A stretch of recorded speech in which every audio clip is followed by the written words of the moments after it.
Yo, what's up guys, jumpa lagi di channel saya, di channel informasi. Tak kasih info pokoknya.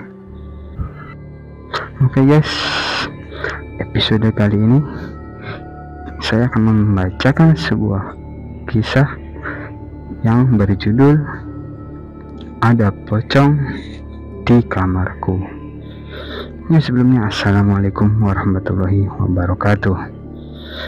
Jangan lupa dukung channel saya dengan cara like, comment, dan subscribe, dan nyalakan juga tombol loncengnya agar mendapatkan info terbaru dari saya. Oke, langsung saja kita mulai. Ada pocong di kamarku. Pocong selalu hadir di kamarku. Aku tak paham kenapa pocong begitu betah berada di kamarku berlama-lama. Yang aku heran, dia akan keluar kamar kalau subuh menjelang, tepatnya sebelum azan subuh berkumandang, memanggil setiap orang yang terlelap. Aku masih ingat saat pertama kali si pocong mendatangi kamarku. Waktu itu usiaku masih 10 tahun. Entah karena aku pernah nonton seri pocong dari DVD yang dibeli bapak tiriku, atau karena melihat peti jenazah bapakku saat beliau disemayamkan di ruang tengah rumah kami. Semuanya serba kemungkinan, karena keadaan itulah yang kuingat. Si pocong mengendap-endap masuk ke kamarku. Aku pun heran lagi, kenapa si pocong mengendap-endap? Seharusnya kan dia melompat, karena kakinya masih ketutupan kain kafan yang diikat dengan sehelai kain putih. Pertama kali didatangi, aku begitu ketakutan hingga tak berani berteriak. Bukan tak berani, suaraku seperti tersekat di kerongkongan. Tak mau keluar meski dipaksa. Keringat dingin pun membanjiri tubuhku hingga membasahi sprayku yang bergambar Spiderman yang sedang mengeluarkan jaring laba-laba. Aku tahu yang datang itu si pocong, karena ekor mataku sempat melirik ke arah pintu kamar yang membuka. Dia mengendap seperti takut jejak langkahnya terdengar. Kain yang menutupi tubuh si pocong sudah kelihatan kumal. Demikian bayanganku, walau tak begitu melihat karena tersamar oleh buramnya lampu kamarku. Cuma dari baunya yang apek yang membuatku membayangkan kalau kain yang dipakai si pocong itu sudah kumal.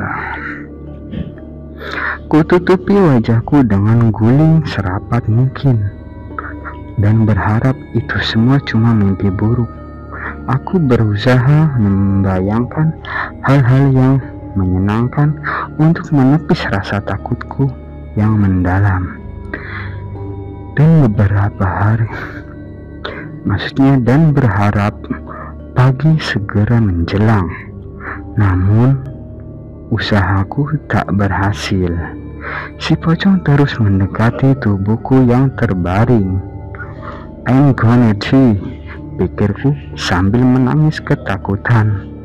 Suara tangisku pun nyaris tak terdengar. Aku takut si pocong makin marah dengar suara tangisku. Pasrah, cuma itu yang terpikir sebagai penyelamat. Benar saja, si pocong mendekatiku sedekat mungkin. Dia berbaring di sampingku ini kurasakan saat tubuhnya naik ke atas tempat tidurku, tepat di sebelahku. Napas si pocong menghembus di telinga kiriku, begitu dekatnya hingga aroma rokok menyan dari mulutnya terasa di hidungku. Guli makin kutekan ke wajah sambil menahan takut dan tangis. Si pocong cuma mendesah menyebut namaku. Sebut saja Andi. Demikian berulang menyebut namaku. Lidahnya pun kurasakan menjulur menjilati kuping kiriku, terasa hangat dan basah. Aku cuma diam ketakutan hingga air kencingku keluar tanpa diperintah, membasahi tempat tidurku. Puas dengan kuping kiriku, si pocong mulai meraba punggungku hingga pantatku. Kemudian raban itu berpindah di antara dua pahaku hingga akhirnya selangkanganku. Selanjutnya, aku tidak tahu lagi apa yang terjadi kemudian. Mungkin aku pingsan, entah beberapa lama. Pagi-pagi yang kurasakan cuma perih di sekitar saluran pembuanganku. Waktu itu aku yakin itu cuma mimpi, meski sering terjadi berulang-ulang hampir setiap malam ketika ibu tak berada di rumah. Paginya aku bercerita pada bapak tiriku yang baik hati. Semua kuceritakan padanya. Kukatakan ada pocong di kamarku. Bapak tiriku cuma tertawa mendengar kisahku itu. Dia cuma berkata menghibur, "Kamu pasti bermimpi, mana ada pocong. Kamu sih terlalu banyak nonton film pocong." Aku cuma manggut-manggut berusaha mempercayainya. Lalu aku pun bercerita pada Mang Diman, supir keluargaku yang setia dan sedikit budak. Setengah teriak aku bercerita padanya, Mang Dirman pun sependapat dengan bapak tiriku. Demikian pula dengan si Iem, pembantu di rumah kami. Dia cuma tertawa dan menganggapku berhalusinasi. Dasar anak-anak, biasanya menghayal, katanya sambil ngeloyor pergi. Andai aku punya abang, kakak atau adik, pasti aku cerita juga ke mereka. Saat ibu pulang dari seminar pun aku cerita hal yang sama. Ibu cuma berkata, "Kamu pasti lupa berdoa saat mau tidur." Aku cuma menggelengkan kepala. Lagian manalah si ibu mau percaya. Ibu selalu tak berada di rumah, sibuk seminar dan ngurusin bisnis MLM-nya. Nah, demikianlah seterusnya. Kejadian itu kembali berulang. Terus berulang hingga usiaku menginjak 13 tahun. Perih di saluran pembuanganku masih terasa. Rasa takut pun menjadi temanku di setiap malam. Tapi ini tak bisa berlangsung terus. Aku harus mengakhirinya. Si pocong harus pergi. Maksudnya si pocong harus diberi pelajaran. Suatu malam, saat ibu sedang di Macau, si pocong pasti kembali datang. Saat itu sudah kupersiapkan sebilah pisau yang kuambil dari dapur. Kusembunyikan pisau itu di balik bajuku sambil tidur seperti biasa dengan agak menelungkup dan guli menutupi wajahku. Tepat tengah malam, si pocong mengendap dan segera di sampingku. Semua perlakuannya kembali terulang seperti saat pertama kali dia melakukannya. Sebelum jauh dan lepas kendali, pisau dapur yang kugenggam segera kuhujani ke perut si pocong. Aku harap dia mampus 2 kali. Tanpa berhenti, pisau itu terus kuhujani ke tubuh si pocong. Si pocong tak lagi mendesah, cuma suara kesakitan yang kudengar. Makin lama makin lemah hingga tak terdengar lagi. Malam itu pun kembali senyap. Kulihat dalam keramangan kamar, si pocong tak lagi bergerak. Pisau pun aku lempar begitu saja. dan kembali tidur ke posisi semula. Aku berharap pagi besok si pocong sudah menghilang dan tak berani kembali lagi. Paginya cahaya matahari sudah mengetuk jendela. Cahayanya menyelimuti kamarku.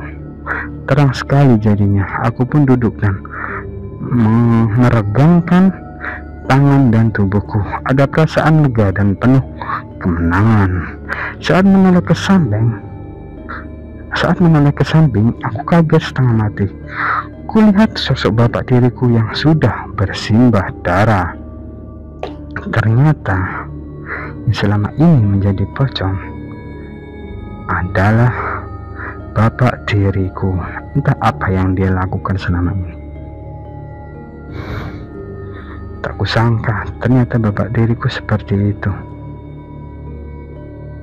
Pantasan saja aku curiga dari awal.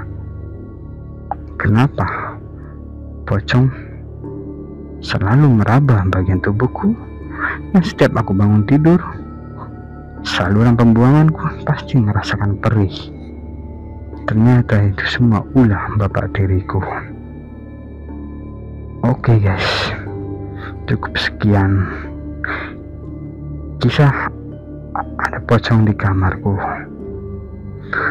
Oke, sekali lagi jangan lupa bantu support channel saya dengan cara like, komen, dan subscribe, dan nyalakan loncengnya agar tidak ketinggalan notifikasi setiap saya membuat video baru. Oke, see you. Assalamualaikum warahmatullahi wabarakatuh.